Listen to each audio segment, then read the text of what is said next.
আমি যদি এই এলাকার ভোটার হইতাম তো সর্বপ্রথম আমি ওই ভাইকে ভোট দিতাম। কারণ আমি সুপ্রিয় দর্শক, আসসালামু আলাইকুম। এই মুহূর্তে আমি আছি আমার রাজপথ।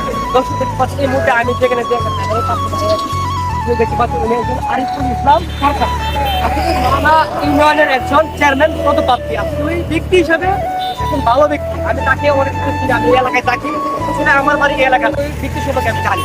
কারণ ওই ভাই এদিন আমি দেখলাম, কিছুদিন আগে দেখলাম একটা ঘটনা যে ওই ভাই চিন্তা করো না যে সে কোন এলাকার মানুষ। এখানে অধিকাংশ মানুষ শুধু বহিরাগত মানুষ, এখানে কেউ স্থানীয় না। এখানে বিভিন্ন ফ্যাক্টরি, কলকারখানা, গার্মেন্টস শ্রমিকরা কিন্তু এই এলাকায় বেশি বসবাস করে।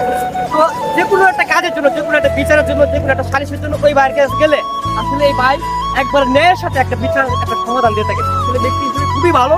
তো আমরা চাই মামলাবাসী যারা আছে এই ভাইটা আসলে ভোট দিবে। আর উনি মাদক সম্পর্কে অনেক সুন্দর একটা কথা বলেছে কিছু আগে। মাদক সম্পর্কে বর্তমানে বাংলাদেশে মাদক এমন পরিমাণ, এমন একটা পরিস্থিতি গেছে যেখানে যুব সমাজ, হাজার হাজার যুব সমাজ মাদকে নষ্ট হচ্ছে, আসক্ত হচ্ছে এবং পরিবেশ সমাজ নষ্ট হচ্ছে। আর তিনি স্পষ্ট কথাই বলে দিয়েছে যে মাদক নিয়ে যারা মাদক ব্যবসা করে তাদের বিরুদ্ধে তিনি কঠোর যে কোনো শাস্তি তিনি গ্রহণ করতে পারেন। তো আসলে এই বাইকে আপনারা ভোট দিবেন আরিফুল ইসলাম সরকার। এই বাইকে আসলে আমার একজন পছন্দের, আমার প্রিয় ভাই দেখি। আসলে আমি এই বাইকে আমি চিনি না, এই বাইকে আমি চিনি না। আমি ওই এলাকার মানুষ না, আমার বাড়ি নেত্রকোনা মদনতা না, আমি এখানে থাকি। তো আসলে এই ভাইয়ের কার্যকলাপ, তার ব্যবহার দেখে আমার খুবই ভালো লাগছে।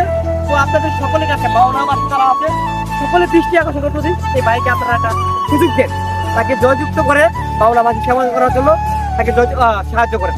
ধন্যবাদ। আমি আছি সালাম রাজপথে।